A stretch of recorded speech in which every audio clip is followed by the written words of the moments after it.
Students, welcome है आप सबका एजुसेट की आज की क्लास में। मैं Mamta Mittal, PGT chemistry, government senior secondary school Dawali village Sirsa. आज हम करने जा रहे हैं क्लास +1 का chapter states of matter. States of matter जैसा कि आपको ऑलरेडी 9th 10th में बताया गया था या इवन इससे छोटी क्लासेस में भी आप ऑलरेडी जानते हो कि मैटर की 3 स्टेट्स होती हैं, solid, liquid and gas.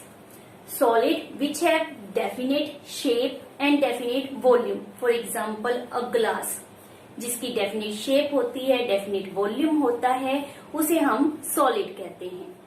Liquid, for example glass में जैसे वाटर फिल किया गया है तो हमारे पास वाटर क्या है, that is liquid which have definite volume but not definite shape. According to container यह अपनी शेप को चेंज कर लेता है। एंड गैस, गैस के लिए आपको पता है ना तो उसका डेफिनेट वॉल्यूम होता है और ना ही उसकी डेफिनेट शेप होती है। तो स्टेट्स ऑफ मैटर के बारे में आप ऑलरेडी जानते हो कि मैटर की 3 स्टेट्स होती हैं। देन इस चैप्टर में हम क्या करने वाले हैं, specially gaseous and liquid state के बारे में डिटेल में यहाँ पर हम स्टडी करेंगे। आज के इस लेक्चर में हम डिस्कस करने जा रहे हैं about intermolecular forces, thermal energy, gaseous state, the properties which are possessed by a collection of water molecule is completely different from the properties possessed by individual molecule. For example, अगर one molecule of water को हम boil करना चाहें तो क्या वह boil होगा? No. But a collection of water molecule means अगर हमने किसी कंटेनर में पानी डालकर उसको उबालने के लिए रखा है तो आपको पता है पानी बॉयल होगा। लेकिन अगर only one molecule of water को बॉयल करते हैं तो वह बॉयल नहीं होता है। सिमिलरली आपको पता है कि पानी में वेटिंग प्रॉपर्टी होती है, मीन्स यदि मैंने पानी को हाथ में डाला तो वह मेरे हाथ को गीला करेगा। लेकिन a individual molecule of water does not wet the hand. तो ये प्रॉपर्टीज आप देख रहे हैं इंडिविजुअल मॉलिक्यूल में डिफरेंट है, और जब हम मॉलिक्यूल का कलेक्शन लेते हैं तो उनमें प्रॉपर्टीज डिफरेंट आती है। They are also said as a bulk properties. ये क्यों होता है? Because there is difference in the bonding. तो वहां पर बॉन्डिंग आ जाती है बिटवीन मॉलिक्यूल्स, तो जिसके कारण उनमें प्रॉपर्टीज डिफरेंट होती हैं।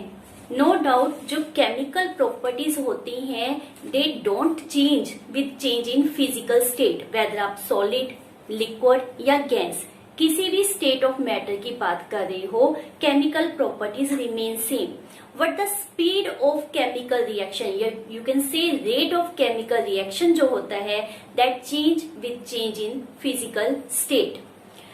Now we are discuss about the intermolecular forces। जैसा कि मैंने अभी आपको बताया कि bulk properties are different from the properties possessed by individual molecule।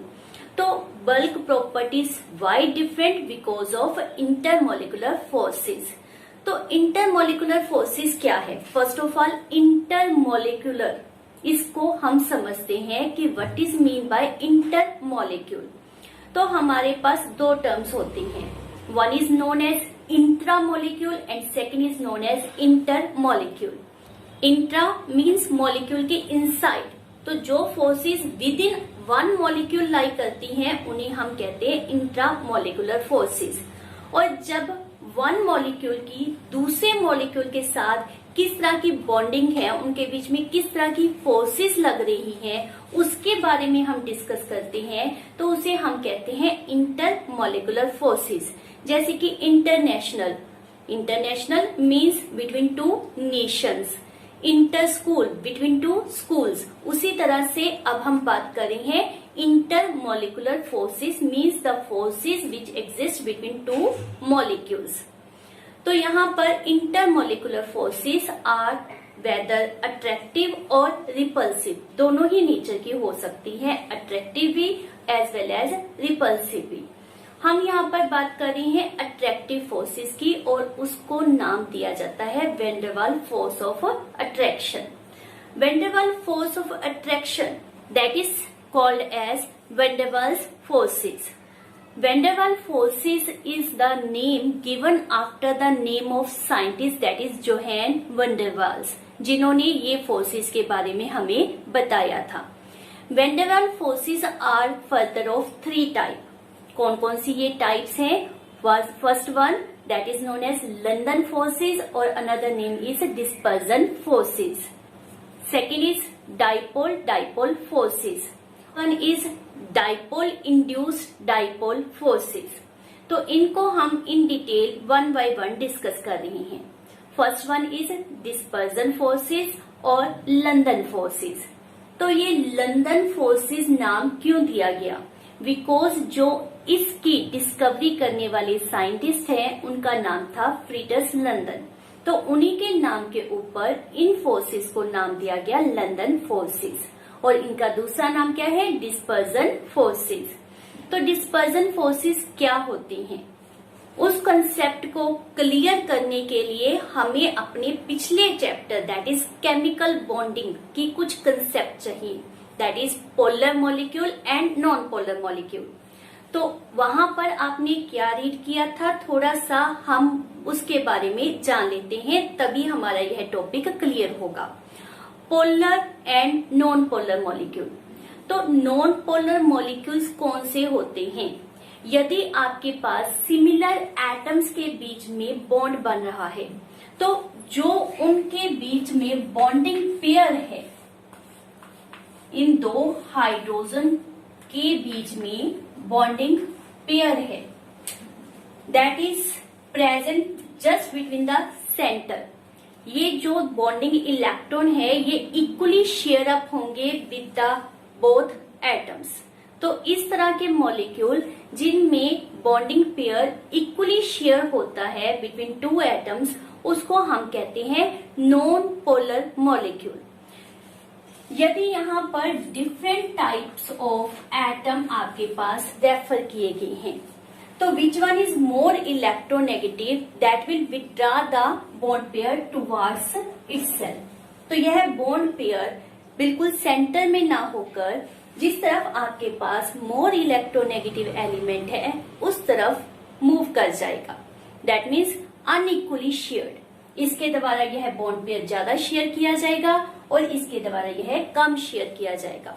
तो जब यहाँ पर बॉन्डिंग पेयर अनइक्वली शेयर्ड होता है तो उसे नाम दिया जाता है पोलर मॉलिक्यूल। क्लियर?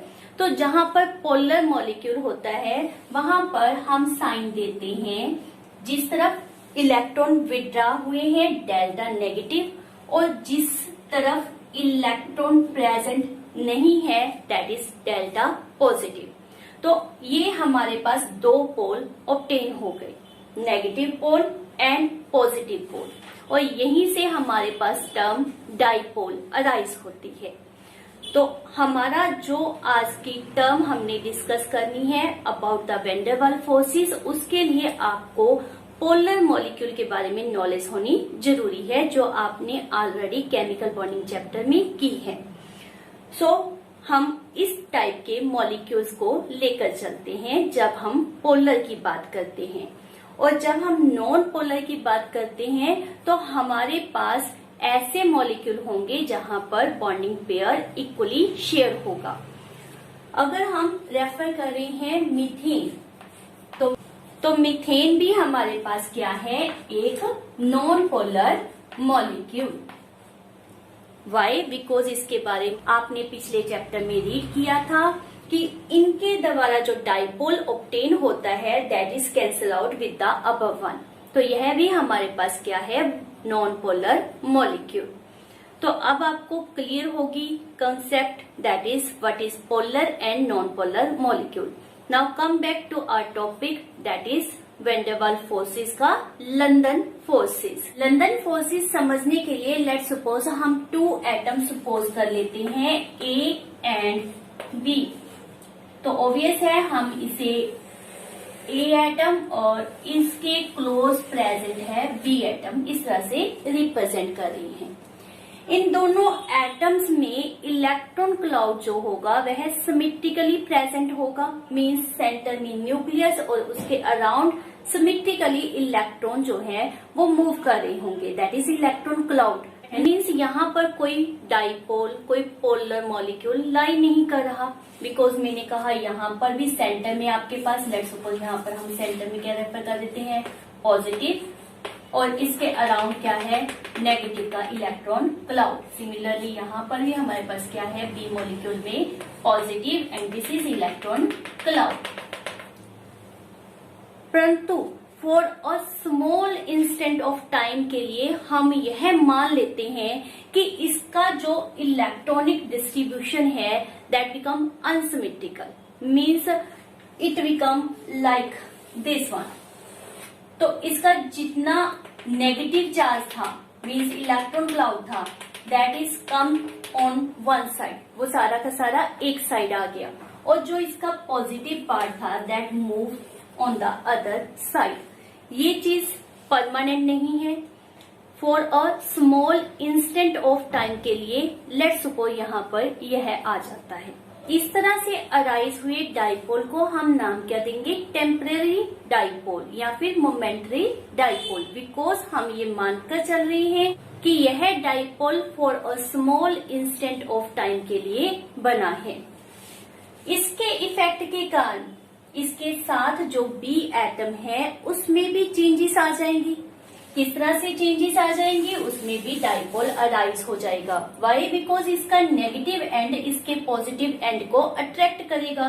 तो यहाँ पर भी हमारे पास मॉलिक्यूल की शेप चेंज हो जाएगी, मीन्स इसका पॉजिटिव टुवर्ड्स वन साइड और electron cloud on the other side obtain हो जाएंगे।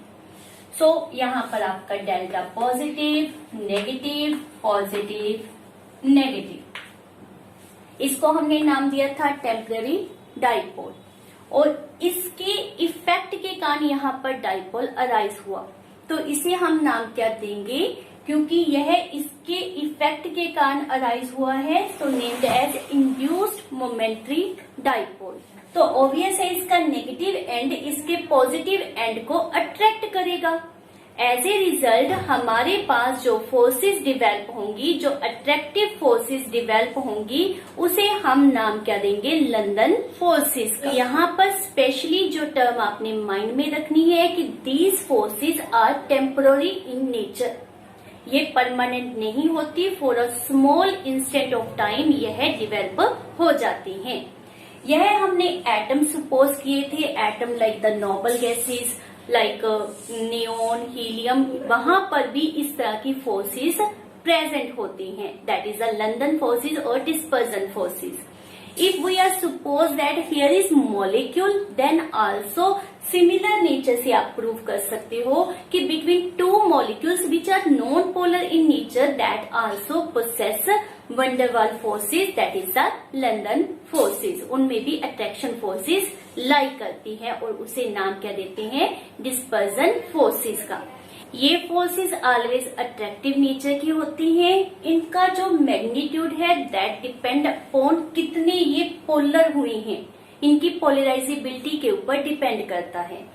ये शॉर्ट डिस्टेंस तक ही इम्पोर्टेंस रखते हैं, अप्रोक्सीमेट अप टू 500 पिकोमीटर, और इन फोर्सेस की जो अट्रैक्शन पावर है that is inversely proportional to 6th power of the distance between the two interacting atoms or molecules. So this is all about our dispersion forces or London forces. Next our category is dipole forces. तो जैसा कि नाम से ही clear है dipole forces, तो यहाँ पर हमारे पास दो डाइपोल होंगे, मीन्स दो पोलर मॉलिक्यूल प्रेजेंट होंगे, और उनमें जो डाइपोल पाया जाएगा that is not temporary now, वह क्या होगा, परमानेंट वन। तो जैसे हमने पहले पोलर मॉलिक्यूल के बारे में समझा था, हम वहीं से कोई एग्जांपल लेते हैं, लाइक HCl, HF, HBr, कोई भी आप एग्जांपल ले सकते हो। तो let's suppose I have taken HCl, तो यहाँ पर आपके पास ये क्या है, वन मॉलिक्यूल, ये कंप्लीट हमारा क्या है, वन मॉलिक्यूल। और इसके बीच में जो मैंने बॉन्ड रिप्रेजेंट किया है वो कौन सा है, कोवलेंट बॉन्ड, जिसके बारे में आप पिछले चैप्टर में पढ़ चुके हो। अब यह पोलर मॉलिक्यूल है, तो पोलर मॉलिक्यूल को हम किस तरह से रिप्रेजेंट करते हैं, जिसमें इलेक्ट्रोनेगेटिविटी ज्यादा होती है, that is given delta negative sign. Why delta, delta means partial negative है, it is not complete negative. Complete negative means -1 means that is charge on one electron, unit charge, that is 1.6 into 10⁻⁻19 coulomb. तो यहाँ पर जो charge हम represent कर रहे हैं वो इस चार्ज से कम होता है, इसी कारण उसको हम क्या रेफर करते हैं, डेल्टा नेगेटिव। तो हाइड्रोजन के ऊपर क्या होगा, डेल्टा पॉजिटिव। तो यह तो था वन मॉलिक्यूल, और हम बात किसकी कर रहे हैं, इंटरमॉलिक्यूलर फोर्सेस की। तो ये आपने अच्छी तरह से माइंड में रखना है कि इसको आपने इंटरमॉलिक्यूलर फोर्सेस या डाइपोल फोर्सेस का नाम नहीं देना। तो यह है हमारा वन मॉलिक्यूल। नेक्स्ट मॉलिक्यूल हम प्लॉट करते हैं, that is our next molecule, delta positive, delta negative. Between these two molecule now the forces develop. Why, because इसका नेगेटिव एंड इसके पॉजिटिव एंड को अट्रैक्ट करेगा। एज ए रिजल्ट यहाँ पर जो फोर्स ऑफ अट्रैक्शन प्रेजेंट होगी उसे हम नाम क्या देंगे, dipole forces. Why, because of this dipole attract this one dipole. तो ये है हमारी dipole forces no doubt are stronger than dispersion forces और लंदन फोर्सेस। क्यों, क्योंकि यहाँ पर परमानेंट डाइपोल है और वहां पर हम टेम्पोररी डाइपोल सपोज कर रहे थे। बट ऑब्वियस है this is weaker than ion forces, मतलब inter ionic forces, because ion possess करते हैं कंप्लीट पॉजिटिव चार्ज, +1 +2 या -1 -2, तो उनके कंपैरेटिवली ये फोर्सेस जो होती हैं वीक होती हैं। लंदन फोर्सेस की तरह ही ये शॉर्ट रेंज फोर्सेस हैं। They are also depend upon distance. कैसे, they are inversely proportional to distance between two molecule. जैसे जैसे इनके बीच का डिस्टेंस इंक्रीज होगा, ये जो फोर्सेस हैं ये वीक होती जाएंगी। और ये भी आपने माइंड में रखना है कि अगर ये मॉलिक्यूल मूव कर रही है, these are rotating molecule, move करते हुए मॉलिक्यूल है, तो जो हमारे पास यह फोर्स है, मीन्स डाइपोल फोर्स जो होती है, that is inversely proportional to r⁻⁶। और यदि यह स्टेशनरी मॉलिक्यूल है तो जो फोर्स होगी that is inversely proportional to r⁻। तो ये आपने माइंड में रखना है। पोल डाइपोल फोर्सेस की ही पर्टिकुलर टाइप होती है हाइड्रोजन बॉन्डिंग। तो हाइड्रोजन बॉन्डिंग में क्या न्यू टर्म आपके पास यहाँ पर है, तो माइंड में रखना है कि जो हाइड्रोजन बॉन्डिंग होती है they are present in highly polar molecules. उसमें जो आपके पास इलेक्ट्रोनेगेटिव एलिमेंट होगा that should be the strong electronegative element like the fluorine, nitrogen and oxygen. इन तीनों में से कोई भी आपके पास एटम अगर प्रेजेंट है तो पॉसिबल है कि वहां पर हाइड्रोजन बॉन्डिंग लाइक करे, बिकॉज इनमें स्पेशलिटी क्या है, these are highly electronegative as well as small in size. इसी कारण यह हाइड्रोजन बॉन्डिंग रिप्रेजेंट कर सकते हैं। तो अगर आपके पास लेट सपोज हाइड्रोजन फ्लोराइड है, तो this is one hydrogen fluoride, this is another hydrogen fluoride, here is delta positive, negative, delta negative and positive.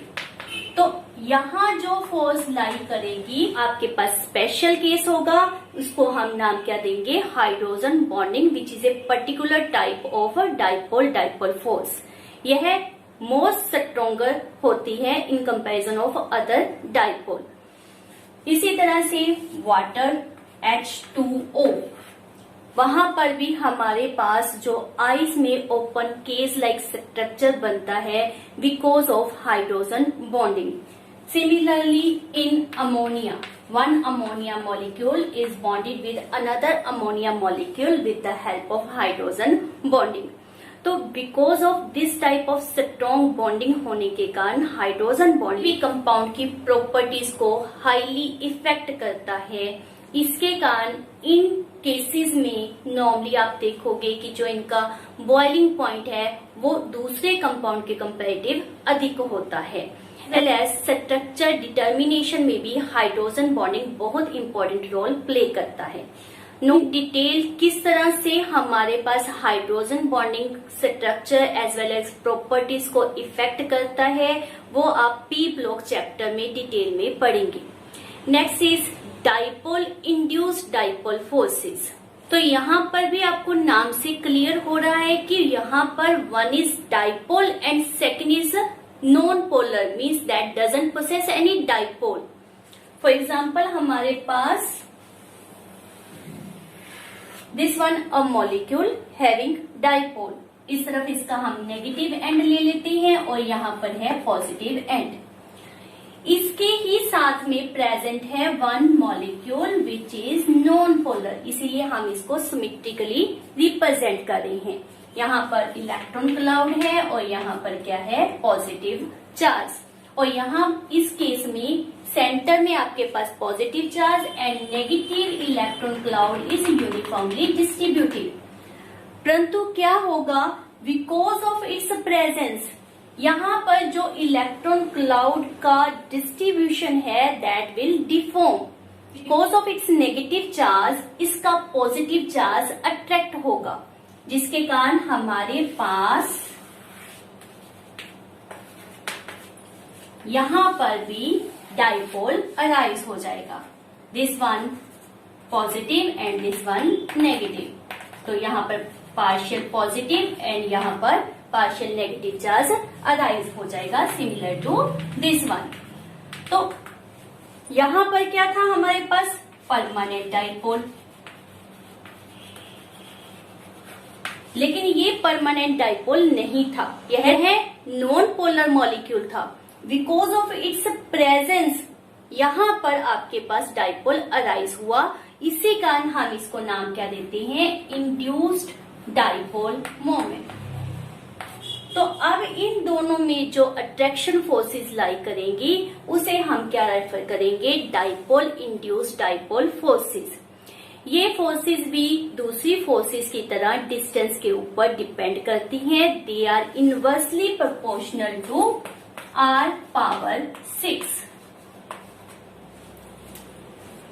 And second factor आपको पता है, जितना यह मॉलिक्यूल का साइज लार्ज होगा उतना इजीली यह पोलराइज हो सकता है। मीन्स अगर इसका साइज बड़ा होगा तो इस मॉलिक्यूल का विच वन इज पोलर, इसका इफेक्ट इसके ऊपर ज्यादा होगा, यह अधिक पोलराइज हो सकेगा। जितना यहाँ पर पोलराइजेशन ज्यादा होगी ऑब्वियस है उतनी स्ट्रॉन्ग बॉन्डिंग होगी। तो हमारे पास दो फैक्टर हैं जो डाइपोल इंड्यूस्ड डाइपोल फोर्सेस को अफेक्ट करते हैं। One is distance between the molecule and size of the molecule. This is all about our van der Waals forces which are attractive, जिसमें हमने तीन फोर्सेस के बारे में डिस्कस किया। Which one, dispersion forces, dipole dipole forces and last is dipole induced dipole forces. हमने शुरू में रेफर किया था कि इंटरमोलिकुलर फोर्सेस ओनली अट्रैक्टिव नहीं होती, ये रिपल्सिव भी होती हैं। तो रिपल्सिव फोर्सेस कब अराइज होती हैं, जब डिस्टेंस बिटवीन द मॉलिक्यूल बहुत बहुत कम हो, means when they are very close to each other, तब वहां पर रिपल्सिव फोर्सेस भी अराइज होती हैं।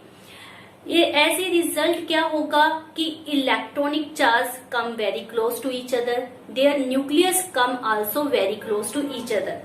सिमिलर चार्जेस आपको पता है एक दूसरे को रिपेल करते हैं, तो यहाँ पर जो दो मॉलिक्यूल का इलेक्ट्रॉन क्लाउड है वह एक दूसरे को रिपेल करेगा। दोनों मॉलिक्यूल के न्यूक्लियस मीन्स पॉजिटिव चार्ज एक दूसरे को रिपेल करेंगे। तो यहाँ पर हमारे पास कौन सी फोर्सेस लाई करेंगी, रिपल्सिव इंटरमॉलिक्यूलर फोर्सेस। इसी रीजन के कारण बेटा जो लिक्विड होते हैं या सॉलिड होते हैं उनको आप कंप्रेस नहीं कर पाते, because they are already very close to each other. यदि आपने उनको उस लिमिट से ज्यादा क्लोज करने की कोशिश की तो रिजल्ट क्या होगा कि उनके न्यूक्लियस, उनके इलेक्ट्रॉनिक चार्जेस के बीच में जो डिस्टेंस है that will be very very very small और रिजल्ट रिपल्सिव फोर्सेस अराइज। तो यहाँ पर आपका क्वेश्चन क्या बनता है कि why we are not able to compress solid and liquid. हमारी टर्म जो है that is thermal energy. Thermal energy क्या होती है? आप सबको पता है कि every substance is made up of atom और मॉलिक्यूल। तो क्या वो in the position of rest है? No, they are in motion. उनमें कितना मूवमेंट होगा वो किस फैक्टर के ऊपर डिपेंड करता है? That depend upon temperature. Temperature if high है तो मूवमेंट ज्यादा होगा, टेम्परेचर कम है तो ऑब्वियस है मूवमेंट ऑफ एटम्स और मॉलिक्यूल्स कम होगा। इसी से हमें पता चलता है कि एटम्स और मॉलिक्यूल्स की एवरेज काइनेटिक एनर्जी कितनी है। सो गिवन टेम्परेचर के ऊपर जो वहां पर एटम और मॉलिक्यूल्स का मूवमेंट पाया जाता है उसे हम क्या कहते हैं? Thermal motion. और बिकॉज ऑफ दैट मॉलिक्यूल और एटम में जो एनर्जी प्रेजेंट होती है that is called as thermal energy. Now अभी आपने किया इंटरमॉलिक्यूलर फोर्सेस। उनका काम क्या होता है? एटम और मॉलिक्यूल को एक दूसरे के साथ बांध कर रखना। Thermal energy means kinetic energy, और वह क्या काम करेंगी? एटम और मॉलिक्यूल को एक दूसरे से सेपरेट करवाना, उनको मूव करवाना। तो there is opposite term, intermolecular forces और थर्मल एनर्जी एक दूसरे से ऑपोजिट टर्म्स है, यू कैन सी। इन दोनों में बैलेंस ही हमारी तीनों state that is solid, liquid और गैसियस स्टेट को डिसाइड करता है। यदि हमारे पास intermolecular forces of attraction high है तो रिजल्ट क्या आएगा? That possess the state of solid और लिक्विड। इसी प्रकार से यदि हम चाहते हैं कि गैस को लिक्विड स्टेट में कन्वर्ट करें तो क्या only by increasing the pressure means gas को कंप्रेस करके क्या हम उसको लिक्विड फॉर्म में कन्वर्ट कर सकते हैं? नो। आल्दो इस तरह करने से इंटरमॉलिक्यूलर फोर्सेस ऑफ अट्रैक्शन बहुत हाई हो जाएंगी, लेकिन गैस को लिक्विफाई आप नहीं कर सकते by only reducing the pressure. Gas को लिक्विड स्टेट में कन्वर्ट करने के लिए क्या जरूरी होगा कि हम उसकी थर्मल एनर्जी को भी रिड्यूस करें, और वह कैसे पॉसिबल है? By decreasing the temperature. तो इस तरह से हमारे पास इन दोनों टर्म्स कौन कौन सी? Intermolecular forces of attraction and thermal energy. इन दोनों में बैलेंस ही हमारी तीनों स्टेट को रिप्रेजेंट करता है, that is solid, liquid and gas. जो हमारे पास यह डायग्राम दिया गया है इसके द्वारा आपके पास रिप्रेजेंट किया गया है कि यदि आपके पास इंटरमॉलिक्यूलर फोर्सेस ऑफ अट्रैक्शन ज्यादा स्ट्रॉन्ग है, प्रीडोमिनेंस है, तो आपके पास सॉलिड स्टेट लाई करेगी। यदि थर्मल एनर्जी आपके पास प्रीडोमिनेंस लाई कर रही है तो आपके पास गैसियस स्टेट लाई करती है। इस प्रकार से intermolecular forces of attraction and thermal energy decide करते हैं different states of matter. Next है गैसियस स्टेट। आप सबको अच्छी तरह से पता है कि हमारे अराउंड क्या प्रेजेंट है? गैसेस। हमारे एटमॉस्फेयर की जो सबसे लोअर मोस्ट लेयर है that is known as troposphere, हम सभी उसी में रहते हैं। और एटमॉस्फेयर अर्थ से क्यों जुड़ा हुआ है? Because of gravitational attraction. Earth के ग्रेविटेशनल पुल के कारण ही जो एयर है वह अर्थ के साथ जुड़ी हुई है। एयर में बहुत सी ऐसी गैसेस प्रेजेंट है जो कि हमारी लाइफ के लिए इम्पोर्टेंट है, स्पेशली O2, N2, CO2। तो ये गैसेस एटमॉस्फेयर में प्रेजेंट होती हैं। एटमॉस्फेयर हमें हार्मफुल रेडिएशन से भी बचाता है। तो अब पॉइंट ऑफ व्यू ये है कि कौन से ऐसे एलिमेंट है जो नॉर्मल टेम्परेचर एंड प्रेशर के ऊपर गैसियस स्टेट में प्रेजेंट होते हैं। तो जब हम अपने पीरियोडिक टेबल को देखते हैं तो जैसा कि आपको रिप्रेजेंट किया गया है, there is only 11 element which are occur in the gaseous state under the normal temperature and pressure. Gases में कौन से ऐसे करेक्टर्स होते हैं, अब हम उनके बारे में डिस्कस कर रहे हैं। फर्स्ट वन, जैसा कि आपको पता है, गैसेस हाईली कंप्रेसिबल होती है, मीन्स आप उसको कंप्रेस कर सकते हैं और एक स्टेट ऐसी आ सकती है जहां पर वो लिक्विड स्टेट में कन्वर्ट हो जाती है। Gases exert pressure equally in all directions. यदि आप गैस को किसी कंटेनर में फिल कर देते हो तो गैस के मॉलिक्यूल कंटेनर की वॉल्स के ऊपर इक्वली प्रेशर अप्लाई करती हैं। Third point, gases have much lower density than the solid and liquid. As you know, gases में मॉलिक्यूल्स एक दूसरे से बहुत दूर होते हैं, रिजल्ट वहां पर वॉल्यूम इंक्रीज हो जाएगा और उसकी डेंसिटी डिक्रीज हो जाएगी। Volume and shape of gases are not fixed, they assume the volume and shape of container. This is very simple point, आप 9th 10th क्लासेस में इसके बारे में ऑलरेडी पढ़ चुके हो। Gases mix evenly and completely in all proportions without any mechanical aid. Gases के molecule में बहुत अधिक थर्मल एनर्जी होती है। As a result of diffusion process gases एक दूसरे में इजीली मिक्सअप हो जाती हैं। तो ये थे मेन कैरेक्टर्स ऑफ गैसेस। तो आज के हमारे टॉपिक के मेन क्वेश्चंस कौन से हैं, like hydrogen bonding, what is dipole-dipole interaction, what do you mean by London forces, what is thermal energy, why solid and liquid can't be compressed। तो ये हमारे आज के टॉपिक के बहुत ही इम्पोर्टेंट क्वेश्चंस थे। होपफुली आपको ये सभी क्वेश्चन समझ आए। इन क्वेश्चन के आंसर आपने अपनी कॉपी के ऊपर जरूर नोट करने हैं। Thank you.